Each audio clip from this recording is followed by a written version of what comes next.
gabi sa inyo lahat. Una-una, papasalamat ako kay God sa lahat ng mga blessings na binigay niya sa akin. Kung anong meron ako ngayon, sure, galing kay God yun.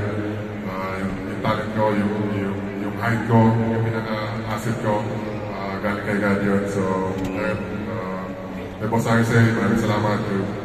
Kay Boss Al, sa lahat ng ko, sa lahat ng mga nandito, bumubuo sa PBA, maraming salamat. Siyempre, sa pamilya ko, maraming salamat. Siyempre, kay Atty. Celso, Atty. Padomir Celso, second father ko, nandiyan siya ngayon, siya yung nag-guide sa akin. Siyempre, sa mga kapwa players ko, maraming salamat. Hindi ko makakuha ito hindi dahil sa inyo, siyempre sa Miguel Management. So,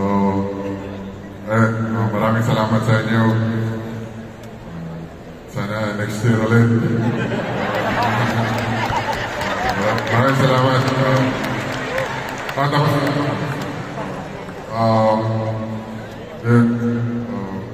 kailangan natin maging isa tayo sa magiging influence sa mga, lalo sa mga kabataan, dapat magiging magandang role model tayo sa mga kabataan.